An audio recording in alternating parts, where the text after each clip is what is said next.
काफी रात हो चुकी थी और विनीत अपने ऑफिस से पैदल ही घर लौट रहा था।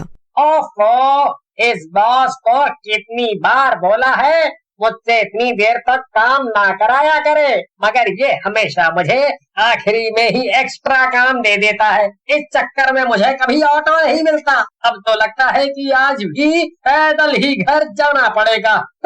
विनीत थोड़ी देर पैदल चलता है, मगर अचानक से उसे बहुत तेज टॉयलेट लग जाती है। ओफो, ये तो कितना सुनसान रास्ता है। यहाँ तो कोई शौचालय भी नजर नहीं आ रहा। ओहो, क्या करूं क्या करूं। तभी विनीत को एक खाली पार्क नजर आता है। अरे पार्क, पहले तो कभी मैंने ये पार्क नहीं देखा। अगर पार्क है तो अंदर शौचालय भी जरूर होगा। यहीं चला जाता हूँ। विनीत पार्क के पास जाता है, मगर देखता है कि वहाँ के दरवाजे पर ताला लगा था और बड़े से बोर्ड पर लिखा था, अंदर जाना मना है, अंदर खतरा है। भला एक बच्चों के पार्क में क्या खतरा हो सकता है। अच्छा मजाक है। खैर, अभी ये सब सोचने का वक्त नहीं। अंदर कैसे जाऊं? हाँ, ये सही है। ये वाली दीवार टूटी होने की वजह से छोटी है। यहीं से कूदकर चला जाता हूँ। विनीत ऐसा ही करता है और एक पार्क के अंदर कूद जाता है। वो देखता है कि पार्क की हालत वाकई में काफी खराब थी। टूटे झूले थे और पूरा पार्क बड़े बड़े झाड़ों से घिरा पड़ा था। ऐसा लग रहा था जैसे बहुत सालों से यहाँ कोई आया ही न हो। बड़ी ही अजीब बात है, इतना बड़ा पार्क है और खाली पड़ा है। हालत भी ऐसी है जैसे कोई भूतिया इलाका हो। ओहो, लेकिन ये सब छोड़ो, पहले मैं यहाँ का शौचालय ढूंढता हूँ, वरना बड़ी देर हो जाएगी। विनीत थोड़ा आगे बढ़ता है कि तभी उसे कुछ दूर पर चमकता हुआ दिखाई देता है। अरे वो रोशनी कैसी, लगता है वहाँ बल्ब जल रहा है। शायद वही शौचालय होगा। ये तो अच्छा है। विनीत भागता हुआ जाता है और देखता है कि उसका अंदेशा बिल्कुल सही था। वहाँ सच में एक सार्वजनिक शौचालय था। मजा ही आ गया। आज तो मान गया मैं अपनी किस्मत को। लगता है मैंने अपनी जिंदगी की सारी अच्छी किस्मत आज ही इस्तेमाल कर ली। विनीत शौचालय के अंदर जाने के लिए आगे बढ़ता है कि तभी उसकी नजर शौचालय की खिड़की पर पड़ती है और उसके रोंगटे खड़े हो जाते हैं। वहाँ खिड़की पर एक चुड़ैल खड़ी थी और वो एकटक विनीत को घूरे जा रही थी। विनीत भागने की कोशिश करता है, मगर उसका पैर एक पत्थर से टकरा जाता है और वो गिर पड़ता है। विनीत पीछे मुड़कर देखता है तो चौंक जाता है। अब वो चुड़ैल उस खिड़की पर नहीं थी। मुझे तो बहुत रोना आ रहा है अब। इस बॉस की ऐसी की तैसी। एक बार बस, एक बार यहाँ से बचकर निकल जाऊं, फिर उसकी नौकरी को लात मार के भाग जाऊंगा। विनीत फिर से खड़ा होने की कोशिश करता है, लेकिन तभी पीछे से वो चुड़ैल आ जाती है और विनीत की एक टांग पकड़कर उसे हवा में लटका देती है। क्यों रे, तू यहाँ मेरे इलाके में क्या कर रहा है भला? मुझे माफ कर दो। मैं गलती से यहाँ आ गया था। मुझे तो बस शौचालय जाना था। लगता है तू अनपढ़ है, तभी बाहर लगा बोर्ड नहीं पढ़ा। यहाँ आना मना है, यहाँ खतरा है। इस पार्क का खतरा मैं ही हूँ। नहीं, मैंने उसे पढ़ा था, बस मैंने उसे नजरअंदाज कर दिया। मुझसे बड़ी भूल हो गई, माफ कर दो, जाने दो मुझे। अरे ऐसे कैसे जाने दूं? बड़े दिनों बाद तो कोई इंसान यहाँ आया है। आज तो मेरा अच्छा डिनर होगा। ये सुनकर विनीत बहुत ज्यादा डर जाता है। उसे समझ नहीं आ रहा था कि अब वो यहाँ से कैसे भागे। उसके पैर में चोट भी लग गई थी। चल, मैं तुझे अपना घर दिखाती हूँ। ये कहकर चुड़ैल विनीत को शौचालय के अंदर ले आती है। क्या ये शौचालय है तुम्हारा घर? हाँ, अब क्या करूँ? कुछ लोग मुझे अपने घरों में तो रहने नहीं देते।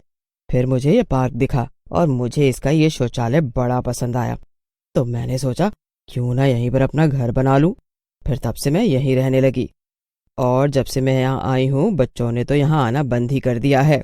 वैसे सच तो ये है कि उनमें से कुछ को तो मैंने ही गायब कर दिया था। ये सुनकर तो विनीत की सिट्टी पिट्टी गुल हो जाती है और उसे चक्कर आने लगते हैं। वो खुद से, ये मैं कहाँ फंस गया? अब कैसे बचूं इस चुड़ैल के चंगुल से। लेकिन तभी चुड़ैल आगे कहती है, अब जैसा भी हो घर तो घर होता है ना, मैं इसी में खुश हूँ। विनीत के पास भागने का कोई रास्ता नहीं बचा था, इसलिए वो सोचता है कि क्यों न चुड़ैल को बातों में उलझा दिया जाए। वो चुड़ैल से कहता है, अरे ऐसे कैसे, शौचालय भी कभी किसी का घर होता है क्या है? ये तो सरासर नाइंसाफी है तुम्हारे साथ। मैं मैं तुम्हें एक बेहतर घर दे सकता हूँ। हाँ। ये सुनकर चुड़ैल सोच में पड़ जाती है, लेकिन असल में ये विनीत की खुद को बचाने की एक चाल थी। क्या बेहतर घर, पर कैसे? मैं पेशे से एक आर्किटेक्ट हूँ। आर्किटेक्ट? अच्छा, वो जो लोगों के लिए घर बनाते हैं। हाँ हाँ वही। तुम तो बहुत समझदार चुड़ैल हो। हाँ, तो मैं ये कह रहा था कि मैं तुम्हारे लिए एक बेहतरीन घर बना सकता हूँ और फिर तुम्हें इस बदबूदार शौचालय में रहने की कोई जरूरत नहीं पड़ेगी। बदले में तुम बस मेरी जान मत लेना है। बताओ कैसा लगा मेरा सुझाव? ठीक है, ये सुझाव अच्छा है, मुझे पसंद आया। वैसे भी मैं यहाँ रह रहकर पक चुकी हूँ अब। अच्छा हुआ जो तुम आज यहाँ आ गए और अब मेरे लिए नया घर बनाओगे। चलो अभी चलते हैं। विनीत और चुड़ैल दोनों साथ में पार्क से निकल जाते हैं। हाँ तो हमें किस तरफ जाना है? उधर उधर उस तरफ है। बस तुम मेरे पीछे पीछे चलो। विनीत ने चुड़ैल से नए घर के लिए कह तो दिया था, लेकिन ये सब तो बस उसने अपनी जान बचाने का एक बहाना बनाया था।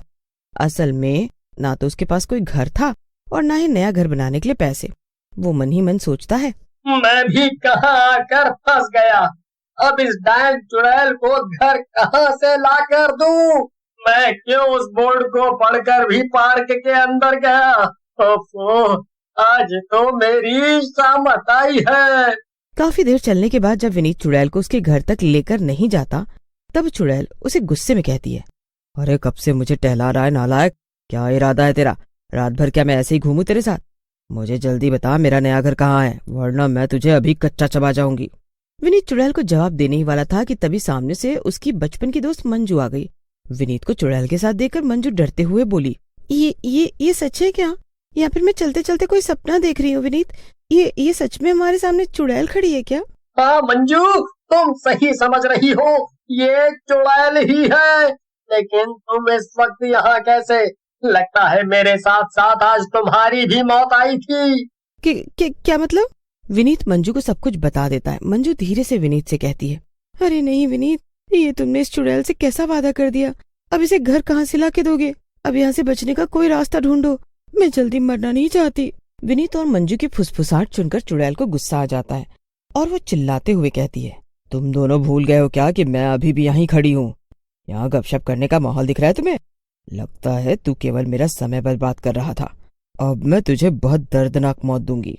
गुस्से में चुड़ैल विनीत की गर्दन पकड़ लेती है, लेकिन मंजू घबराते हुए कहती है, नहीं नहीं रुको, इसे छोड़ दो। हम तो बस ये तय नहीं कर पा रहे थे कि तुम्हें कौन सा बेहतरीन घर दिखाया जाए, क्योंकि हमारे जानने में बहुत सारे ऐसे घर है ना।